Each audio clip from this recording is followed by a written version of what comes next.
आप देख रहे हैं देश लाइव, देश की आवाज।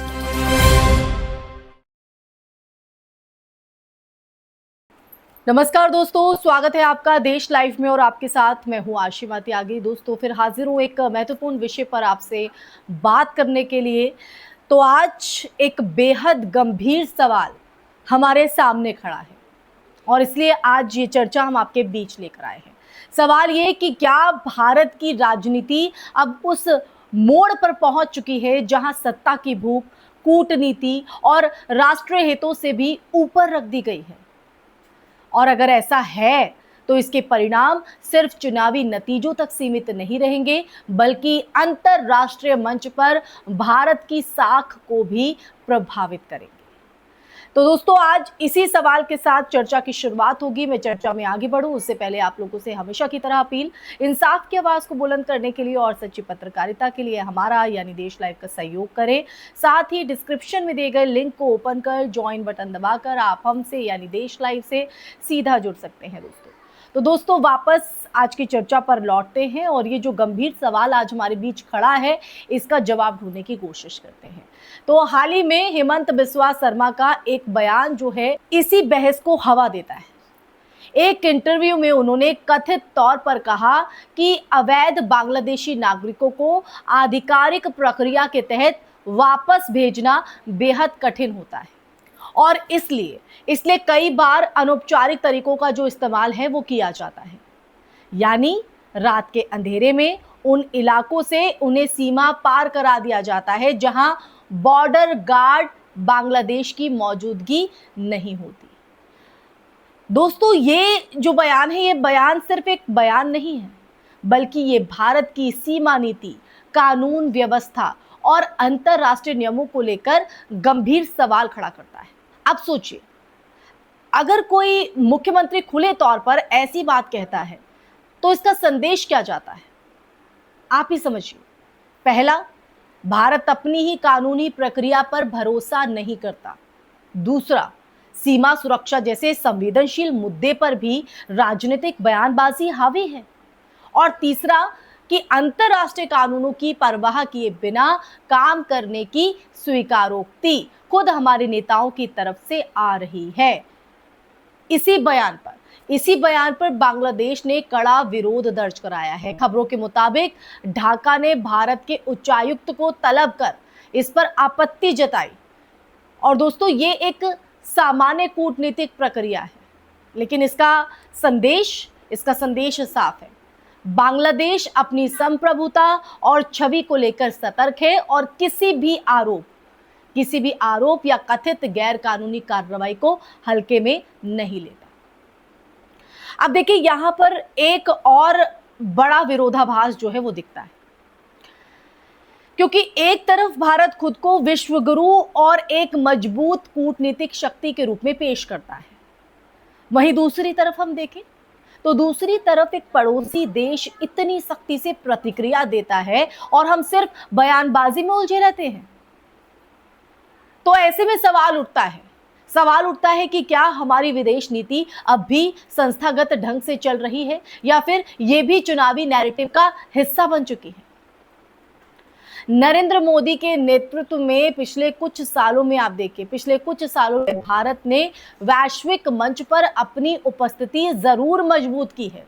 जरूर G20, क्वाड और अन्य मंचों पर हम बात करें तो सक्रिय भूमिका इसकी मिसाल है।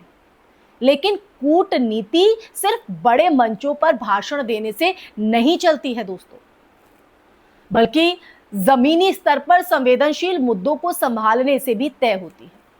अगर राज्य स्तर के नेता ऐसे बयान देते हैं जो अंतरराष्ट्रीय विवाद पैदा करे तो ये केंद्र सरकार की जिम्मेदारी बनती है, बिल्कुल बनती है कि वो स्थिति को स्पष्ट करे, उस पर क्लैरिटी दे। इस पूरे घटनाक्रम में एक और अहम पहलू जो मैं आपके सामने रखती हूँ है चुनावी राजनीति। असम और पूर्वोत्तर में घुसपैठ का जो मुद्दा है वो लंबे समय से राजनीतिक विमर्श का हिस्सा रहा है दोस्तों, और ये जो मुद्दा है वो भावनात्मक भी है और संवेदनशील भी है। लेकिन जब इसे हल करने के लिए कानूनी और कूटनीतिक रास्तों की बजाय अनौपचारिक तरीकों की जो बात है वो की जाती है या उसे अमल में लाया जाता है, तो ये लोकतांत्रिक व्यवस्था पर सीधे सीधे सवाल खड़ा करता है। राजनीति का उद्देश्य सिर्फ चुनाव जीतना नहीं होना चाहिए। अगर सत्ता पाने के लिए ऐसे बयान दिए जाएं जो देश की अंतर्राष्ट्रीय छवि को नुकसान पहुंचाए, उसमें डेंट करे, तो ये एक खतरनाक प्रवृत्ति है। क्योंकि एक बार अगर भारत की छवि एक गैर जिम्मेदार राष्ट्र के रूप में बननी शुरू हो गई ना दोस्तों, तो जो उसका असर है वो व्यापार, सुरक्षा और वैश्विक साझेदारी पर भी पड़ेगा। और इसके साथ ही ये भी एक बात समझना जरूरी हो जाता है कि बांग्लादेश भारत का एक महत्वपूर्ण पड़ोसी है। दोनों देशों के बीच व्यापार, सुरक्षा और सांस्कृतिक रिश्ते मजबूत हैं और ऐसे में इस तरह के बयान द्विपक्षीय संबंधों में अनावश्यक तनाव पैदा कर सकते हैं, और खासकर तब जब सीमा प्रबंधन जैसे मुद्दे पहले से ही जटिल हो। तो इस पूरे मामले में सबसे अहम बात यह है कि क्या भारत अपनी संस्थाओं और प्रक्रियाओं पर भरोसा करता है या नहीं।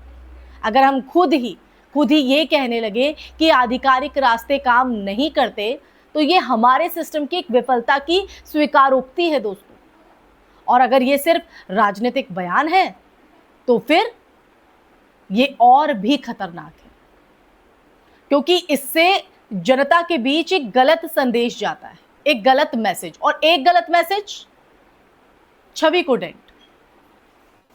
तो देश की छवि पर जब जब बात आएगी, जब जब सवाल उठेंगे, तो जाहिर तौर पर हम सवाल पूछेंगे और हमें देश हित के लिए खड़ा होना होगा दोस्तों।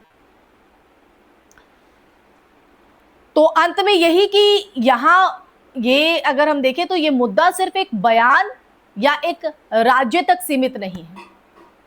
ये उस दिशा का संकेत है कि जिसमें हमारी राजनीति आगे बढ़ रही है। क्या हम एक जिम्मेदार लोकतंत्र के रूप में अपनी नीतियों को मजबूत करेंगे, या फिर हर संवेदनशील मुद्दे को चुनावी लाभ के तराजू पर तौलेंगे? क्योंकि अगर राजनीति का केंद्र सिर्फ सत्ता रह गया, तो सबसे बड़ा नुकसान देश की साख और स्थिरता को होगा, और इसकी कीमत आने वाली पीढ़ियों को चुकानी पड़ेगी दोस्तों। तो दोस्तों अब हमें तय करना है, आपको तय करना है। तो गेंद आपके पाले में मैं छोड़े जाती हूँ इन्हीं पंक्तियों के साथ। इसी के साथ इस चर्चा में फिलहाल के लिए बस इतना ही। ये चर्चा आपको कैसी लगी, और ये जो सच जानकर आपके मन में क्या प्रतिक्रिया है, कमेंट सेक्शन में कमेंट करके अपनी राय जरूर पेश कीजिएगा। इस वीडियो को ज़्यादा से ज़्यादा शेयर कीजिएगा। हमारे चैनल देश लाइव को सब्सक्राइब कीजिएगा। देश लाइव आपको ऐसे ही सच से रूबरू कराता रहेगा, ऐसे ही सच का संवाद लाता रहेगा। तब तक के लिए आप अपना ख्याल रखिए। जय हिंद, जय भारत, नमस्कार।